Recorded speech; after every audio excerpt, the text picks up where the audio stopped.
I'm going to talk about why I do sponsored videos and video reviews today. I'll go over channel finances as part of that. This is to the complainers, I guess. If you're not one of those, then this video isn't for you. If there's one thing complainers don't like on this channel, it's sponsored videos.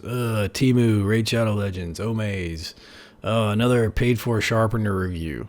And I get that to some extent. I don't necessarily like sponsored videos myself, but for perspective, I put out 35 videos in the last 12 months. There were 9 product reviews, 8 of which I received a free product for, 1 of which I was also paid a fee for, the Temu Tumbler video, and one of those products I bought on my own.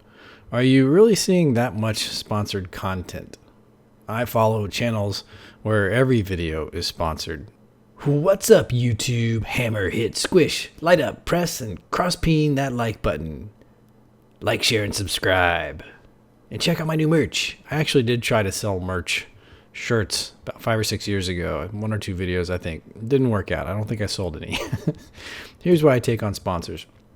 Number 1, regarding sharpening reviews, I like sharpeners. I feel like I'm doing the public a favor a little bit, separating the wheat from the chaff, investigating these sharpeners that you can't otherwise just go check out and test for yourselves. So, if you don't like sharpener reviews, I get it. Here's a pro tip. Don't watch them. You're an adult, or at least you're trying to act like one. And at the very least, I'm an adult and you're talking to me, so just pretend so that I can understand you. Number 2, this channel is expensive. I'm going to break that down. I pay $45 a month for Photoshop and CS Premiere editing software. I used to pay about $20 a month for Epidemic Sound to put music in the videos, but I couldn't justify that expense, so I quit doing that. I've been through 5 cameras, 2 extra lenses, lights, 4 tripods, 2 cases, many lens covers in the past 12 years. So stretched out over that entire period, that comes to $65 a month. So why do I do that? Because those expenses are going to keep going. That's part of doing business and making videos. So before I press record or light a forge, the channel costs $110 per month. Cost of tools. I burned through several angle grinders, 2 2x72 grinders that I paid for, 2 forges I paid for, 1 I made on my own. I'm on my 4th forge now.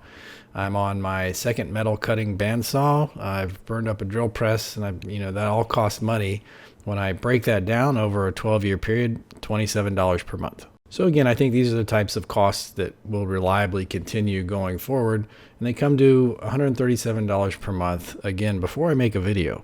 When I make a video, I take on the cost of materials for that project: iron, steel, handle materials, and then consumables, sanding belts, grinding discs, sandpaper, propane, drill bits, end mills, all that stuff. For the revenue side, you will rightly say that when a video is completed, I made a knife and a video, and I can get paid for both. And that's true in some cases, but not all. Consider the following. As far as YouTube ad revenue, it has gone down over the years as views per video have decreased.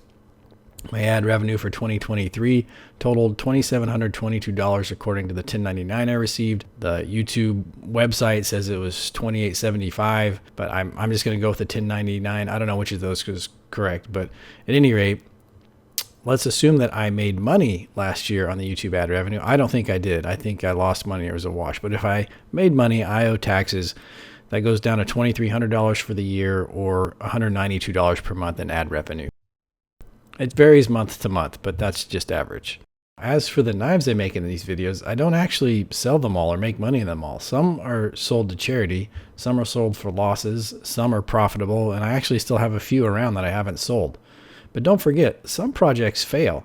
I don't always end up with something to sell, and I don't always end up with a video. There's 1 or 2 projects a year that just go straight into a dumpster. I can't redeem them, I can't do anything useful. The video is not going to be entertaining in any way. And so all that time and the resources and the materials for that project are just flushed. Let's talk about some specific examples of knife sales from videos. There's about $70 in metal rods in this failed knife. I went on to make another knife with more materials, and that one did sell, but the first one, I just had to eat it. I had to buy 3 different scythes for this video. I think you guys saw 2 of them. I ended up with 2 blades, one of which no one wants. The other one sold for 1/3 the cost of the scythes. Including consumables, this project lost me about $125. The Cthulhu knife spanned 4 videos and used several $100s of materials and consumables, not to mention many hours to produce that knife. And it is probably unsellable. Maybe to the right guy. The second Sai Swan knife video used a billet that had an irreparable delamination. No knife could be completed. I was at about $15 in consumables plus my time.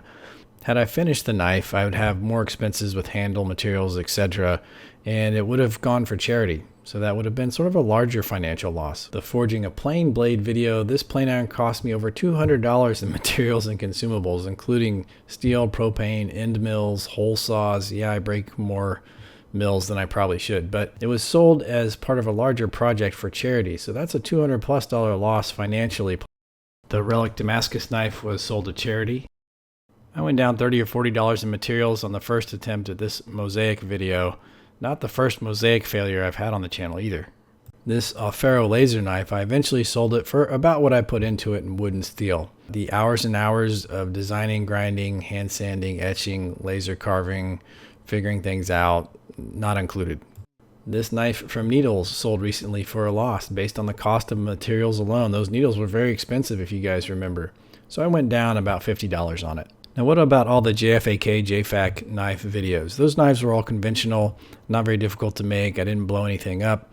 They also sold for profits on each of them. So because of those knives, last year was a break-even year as far as selling knives or selling the things that I made in videos. Were it not for those knives, I would have lost money. I've mentioned my time, and by now you guys are probably wondering how much of it goes into any given video. I'm a one-man show, so making a knife while filming takes about 2 to 3 times longer than not filming. I spend between 8 and 30 hours filming each build for that reason. Note that the JFAK knife videos are an exception. They only take a couple hours to film.